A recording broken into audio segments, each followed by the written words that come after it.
పదాలు కాస్త విడగొట్టి చదివితే సౌందర్యం అంతా అక్కడే ఉందండి. ఎంత అద్భుతంగా చెప్పాడు. జగత్ప్రభుం, లోకంలో అడ్డమైన వాడి కాళ్ళు పట్టుకోవడానికి సిగ్గుపడం కానీ భగవంతుడి దగ్గరికి వస్తే వంగి నమస్కారం చేస్తే పరువు పోతుందేమో అన్నంతగా భయపడిపోయి సిగ్గుపడిపోయి బయటే ఉండి ఇలా ముద్దులు పెట్టి బయటే వెళ్ళేవాడు 100 మంది ఉన్నారు ప్రపంచంలో. ఊడిపోయే పదవులకి, ఊడిపోయే ఉద్యోగస్తుల దగ్గర పారిపోయే పదవులన్నీ నెత్తిన పెట్టుకు తిరిగేటువంటి వాళ్ళ కాళ్ళు పట్టుకోవడానికి సిగ్గుపడకుండా మనం అంతమంది జనంలో ఉన్న సాష్టాంగ నమస్కారం చేస్తాం. కానీ భగవంతుడి దగ్గరికి వచ్చి సాగిలపడి మొక్కాలంటే నా బట్ట ఎక్కడ పాడైపోతుందో, 10 మంది నన్ను చూస్తారేమో అని భయం ఒకటి ఆవరించేస్తుంది మానవుడికి. మరి జగత్తుకి ప్రభు అయిన నారాయణుడి దగ్గర మనకు భయం ఎందుకండి? జగత్ప్రభుం దేవదేవం, లోకంలో పరమాత్మ అందరికంటే కూడా ఉన్నతుడు. బ్రహ్మగర్భభంగం చేయలేదా మహాభాగవతంలో? ఇంద్రగర్భభంగం చేయలేదా మహాభాగవతంలో? హృదయంలో విషం నింపుకొని పైకి అందంగా కనబడుతున్న పూతన విషాన్ని లోపల నుంచి త్రాగి దాని సౌందర్యం అంతా కూడా పాడైపోయి యథార్థ రూపం బయటపడేటట్లుగా ఆ గోకులంలో లీల చేయలేదా? శగడాసురుడు బండి రూపంలో వస్తే తనలేదా? తృణావర్తుడు గాలి రూపంలో వస్తే వాడి పేచమడంచలేదా? వ్యోమాసురుడు అగ్ని రూపంలో వస్తే చంపలేదా? ఎన్ని లీలలు చేశాడు పరమాత్మ. ఏమండి, ఆకాశం, వాయువు, అగ్ని, నీరు, భూమి, ఈ 5ంటిని అణిచిపెట్టిన వాడు ఎవరు అంటే కృష్ణుడు ఒక్కడే. ఆకాశ రూపంలో వచ్చిన వాడు వ్యోమాసురుడు, ఆకాశంలో నుంచి వచ్చింది వాయువు, వాయు రూపంలో వచ్చిన వాడు తృణావర్తుడు, అగ్ని రూపంలో వచ్చాడు, దావాగ్ని రూపంలో వచ్చాడు, 2 మార్లు అగ్ని రూపంలో వస్తాడు. ఒకటి నందగోపుణ్ణి ఆయన అగ్ని వచ్చి భస్మం చేయాలనుకున్నప్పుడు బయలుగా నోటిని తెరిచి ఆ దావాగ్నిని మింగేస్తాడు పరమాత్మ భాగవతంలో. అలాగే గోవుల్ని మింగడానికి వచ్చినప్పుడు దావాగ్నిని మళ్ళీ 2వ మారు తాగేస్తాడు. తర్వాతది అగ్ని తర్వాత వచ్చేది నీరు, యమునది పుట్టగానే దాటాడు. కాళిందుడి మడుగు విషంతో నిండిపోయి ఉంటే అక్కడ వాళ్ళందరూ ఆ నీటిని త్రాగి మృతం చెందుతూ ఉంటే ఒక లేడి కోనని లోపలికి లాక్కున్నటువంటి పాపానికి కాళీయుడు అలా లాక్కుపోవడాన్ని సహించలేనటువంటి పరమాత్మ తానుగా వెళ్ళి తాను చుట్టబడి లోపలికి ఏడ్వబడి కాళీయుడు లోకానికి తీసుకెళ్లబడి పడగెత్తి విషం కక్కుతున్నటువంటి కాళీయుడి పడగల మీద వాడి అహమనిగేలాగా తన పాదంతో నృత్యం చేసి నర్తన చేసి వాడి విషం మొత్తం కూడా కక్కించి అక్కడ స్వామివారు నృత్యం చేస్తూ కాళీయ ఫణిమాణిక్య రంజిత శ్రీపదాంబుజాయ నమః అని స్వామివారి కృష్ణాష్టోత్తరంలో ఒక నామం. ఆ నామం వచ్చేలాగా ఆయన అలా లీల చేశాడు పరమాత్మ. అలాగా జలాన్ని కూడా ఆయన అదుపులో తీసుకున్నాడు. ఇక మృత్తిక అంటే మట్టి, వాళ్ళ అమ్మగారు బలరాముడు మొదలైన వాళ్ళందరూ కలిసి కృష్ణుడితో ఆడుకుంటున్న సమయంలో ఆయన మన్ను తిన్నాడు అని చెప్పగానే మన్ను తింటావా అని చెవి మెరిపెట్టి అడిగితే అమ్మా మన్ను తినంగానే శిశువునో ఆకుంటినో వెర్రినో నమ్మంచూడకు వీరి మాటలు నన్నీవు కొట్టంగా వీరి మార్గంబు ఘటించి చెప్పి లేదా మది ఆస్యాగంధమా ఘ్రాణంబు చేసి తప్పైన దండింపవే అన్నాడు మహానుభావుడు. అమ్మా ఇంతవరకు నాకు ధైర్యం ఉండేది, మా వాళ్ళందరూ వచ్చి ఏమిట్రా ఇంత ఆలస్యంగా వచ్చావంటే ఈరోజు మా అమ్మ కొట్టిందిరా అని ఒకడు అన్నాడు. ఏమరా నువ్వు ఈ రోజున ఆలస్యంగా వచ్చావని మరుసటి రోజు ఇంకొకటి అడిగితే మా అమ్మ నన్ను బయటికి రానివ్వకుండా తలుపెట్టిందిరా అన్నాడు ఒకడు. అయితే ఎప్పుడో ఒకసారి ఏదో ఒక రోజున వాళ్ళ తల్లులతో వాళ్ళు ఇబ్బంది పడుతూనే ఉన్నారు. కానీ మా సమూహంలో తల్లి చేత దెబ్బ పడకుండా ఉన్నవాడిని నేనే. ఎవరండి? కృష్ణయ్య. ఆయన పాపం అందరూ దెబ్బలు తిని వచ్చేవాడు. కానీ కృష్ణుడు అనేవాడు, ఏమో కృష్ణయ్య మీ అమ్మ యశోదమ్మ ఎప్పుడు నిన్ను కొట్టదా, నువ్వు ఎప్పుడు చెప్పవే అన్నాడు వాడు. దాని కృష్ణయ్య అన్నాడు, మా అమ్మ నన్ను ఎప్పుడు కొట్టలేదు, ఎందుకంటే మన సమూహంలో మా అమ్మ చేత దెబ్బలు తినని వాడిని నేనే. ఏమండి, మా రామకృష్ణానంద స్వామి వారు చిన్న తమాషా కథ చెప్పేవారు. ఓ రాజుగారికి 10 మంది భార్యలు. రాజుగారు మాట అందరూ వింటారే కానీ 10 మంది భార్యల మాట రాజుగారు విన్నారు.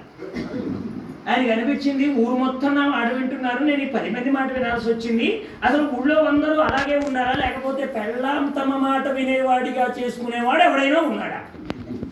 మొత్తాన్ని పిలిచాడండి రాజుగారు. పిలిచి రాజుగారు ఒక పక్కన ఈయన నుంచున్నాడు, చాటింపు వేశాడు. రేపటి రోజు రాజుగారి ఊళ్ళో ఉన్నటువంటి మగవాళ్ళందరినీ రమ్మంటున్నారో వచ్చి అక్కడ పెళ్ళాం మాట వినేవాళ్ళందరూ ఒకవైపున, పెళ్ళాం తమ మాట వినేవాళ్ళు ఇంకో వైపున నుంచోవాలని ఆజ్ఞ జారీ చేశారు. కాబట్టి మీరు ఏ స్థానాల్లో నిలబడతారో నిర్ణయం చేసుకొని ఇంటి దగ్గర మీ ఆవిడతో చెప్పి మరీ రండి అని చెప్పి మొత్తం అనౌన్స్మెంట్ చేశారండి. అందరూ వచ్చారు. అందరూ వచ్చి నిలబడ్డారు. నిలబడితే అందరూ పెళ్ళాం మాట వినే సైడే నిలబడ్డారు. ఒక్కడు మాత్రం నా మాట పెళ్ళాం వింటుందనే సైడ్ నిలబడ్డాడు. రాజుగారు అనుకున్నారు వీడికి సన్మానం చేయాలి. మా రాజ్యంలో నాతో సహా నేను నా భార్య మాట వినేవాడిని, వీడు ఒక్కడూ దొరికాడు. వీడికి సన్మానం చేసి గంట పెట్టారని దొరికి బంగారు బంగారు హస్తాభరణం, బంగారు కాలిక ఆభరణం ఇవన్నీ తొడగాలంటే వెంటనే రాజుగారు అన్నీ తెప్పిస్తున్నారు. వాడు అన్నాడు, రాజుగారు ఇవన్నీ ఎందుకండి అన్నాడు. ఏం లేదురా, వీళ్ళందరూ ఏమో పెళ్ళాం మాట వింటామనే సైడ్ నిలబడ్డారు, నువ్వు ఒక్కడవే నా మాట పెళ్ళాం వింటుంది అనే ఆ పక్క నిలబడ్డావు, కాబట్టి నీకు సన్మానం. వాడన్నాడు, ఏమండి నా భార్య నా మాట వింటుందని ఎవరు చెప్పారండి మీకు అన్నాడు. అలా లేకపోతే నువ్వు దాని పక్కన ఎందుకు నిలబడ్డావురా అన్నాడు. మా ఆవిడ ఇంటి నుంచి వచ్చేటప్పుడు ఒక మాట చెప్పిందండి, అందరూ నిల్చున్న సైడ్ నిల్చుంటే మాత్రం ఇంటికి వచ్చిన తర్వాత కొడతాను. ఆడవాడు బ్రహ్మాండంగా కొడుతున్నారు, చప్పట్లు. మగవాడు కొట్టట్లేదే, ఇక్కడ కొడితే మనకి ఇంటి దగ్గర ఉంటాయి దెబ్బలు.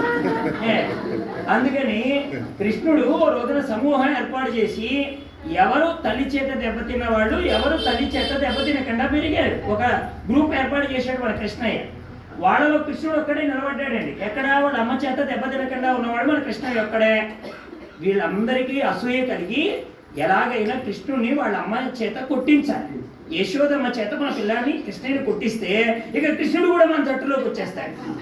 ఇక అందరూ తల్లు చేత దెబ్బతిన్న వాళ్ళ లిస్టులోకి వెళ్ళిపోతాం అని అప్పటికప్పుడు వాళ్ళట ఓ నియమం ఏర్పాటు చేసుకొని యశోదమ్మ చేతిలో దెబ్బలు తినిపింప చేయడం కోసం కృష్ణుడు మన్ను తినడం చెప్పారట. ఈ మాట ఎవరంటున్నారు? కృష్ణుడే చెప్తున్నాడు. ఆయనే చెప్తున్నాడండి, అమ్మా మన్ను తినంగానే శిశువునో ఆకుంటినో వెళ్ళినో నమ్మంచూడకు వీరి మాటలు నన్నీవు కొట్టంగా వీరి మార్గంబు ఘటించి చెప్పి. ఎందుకని వీళ్ళు ఈ మాట చెప్పారంటే నీవు కొట్టంగా, అమ్మ నన్ను నీవు కొట్టాలని, ఈ సమూహంలో నన్ను కూడా చేర్చుకోవాలని, వాళ్ళ గ్రూపులో అందరూ తల్లి చేత దెబ్బలు తిన్న వాళ్ళే అలాగే ఉండాలని, అందుకని వాళ్ళు ఏర్పాటు చేశారు. ఇప్పుడు నువ్వు కొట్టావంటే నేను ఓడిపోతాను. కృష్ణుడు అంటున్నాడు, ఇప్పుడు నన్ను కొట్టావంటే నేను ఓడిపోతాను. ఎక్కడైనా తల్లికి బిడ్డ ఓడిపోవడం ఇష్టమా? ఏ తల్లైనా బిడ్డ ఓటమిని అంగీకరిస్తుందా? మన పార్వతీదేవి అంగీకరించలేదండి. వాళ్ళ అబ్బాయిని ఉన్నతుణ్ణి చేయడానికి, వినాయకుడిని ఉన్నతుణ్ణి చేయడానికి ప్రయత్నం చేస్తే తుండము నేకదంతమును తోరపు బొజ్జయు వామహస్తము, ఏమండి మెల్లగా మ్రోయు గజ్జలను మెల్లని చూపుల మంద హాసమున్ కొండకు గుజ్జు రూపముల నుండెడి కోరిన విద్యలకెల్ల నొజ్జయ్యి ఉండెడి ఓ పార్వతీతనయ ఓ ఈ గణాధిప నీకు మృక్కెదన్. వాళ్ళ అమ్మోసారి వినాయకుడిని చూసిందట, మా పిల్లాన్ని దేనిలోనైనా మంచి నిష్ణాతుణ్ణి చేయాలి. ముందుగా ఏదైనా ముఖం కదండి బాగా అట్రాక్షన్గా ఉండేది, అందువల్ల మా వాడి ముఖం చూసి అందరూ గౌరవిస్తారు, ప్రేమిస్తారు అనుకుంటే మన వాడి ముఖానికి ముందుగా తుండం వచ్చిందట. తుండమునే తొండం కాదండోయ్, మన వాళ్ళందరూ తొండము తొండము తొండం అని వినాయకుడిని కూడా ఎగతాళి చేసేస్తున్నారు.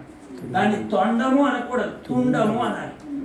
తుండము నేకదంతమును, ఒక అడ్డుగా ఒక తుండం వచ్చేసింది. పోనీ పళ్ళేమైనా బాగున్నాయా అంటే ఏకదంతమును, ఒకే ఒక పన్ను ఉందట.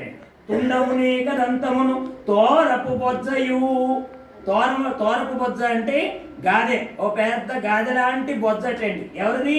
మన వినాయకుడు. తోరపు బొజ్జయు, ఈ ఒక్క పన్నుతో, ఈ తుండవడ్డ ఉండే నోటితో ఈ బొజ్జని నిండించాలంటే చాలా కష్టం కదా. పోనీ చేత్తో గబగబా తినగలడా అంటే వామహస్తం, పొట్టి చెయ్యటండి. ఇప్పుడు ఈ చెయ్యి మనకి ఇక్కడ దాకా పెడుతుందండి, కానీ వినాయకుడి చెయ్యి ఇలా వెళ్ళాలి. ఆ చెయ్యి ఉన్న దగ్గరికి ఆయన మూతి వెళ్ళాలి. అందుకని పాపం వాళ్ళ అమ్మనుకుంది తోరపు బొజ్జయు వామహస్తము మెల్లని చూపులు మందహాసము. పోనీ కళ్ళెతో ఏమైనా భావాన్ని పలికించగలడా వాళ్ళ నాన్నగారిలాగా నృత్యంలో నిష్ణాతుని చేయగలనా అని అమ్మ అనుకుంటే, మెల్లని చూపులు, మందహాసం. మందహాసం అంటే ఒక తెలిసి తెలియని అమాయకపు పిల్లవాడు నవ్వితే ఎంత అద్భుతంగా ఉంటుందో అలాంటి నవ్వు కలిగినటువంటి వాడు. మెల్లని చూపులు, ప్రసన్నమైనటువంటి ఏనుకన్ను ఎలా ఉంటుందండి, చాలా సూక్ష్మంగా ఉంటుంది.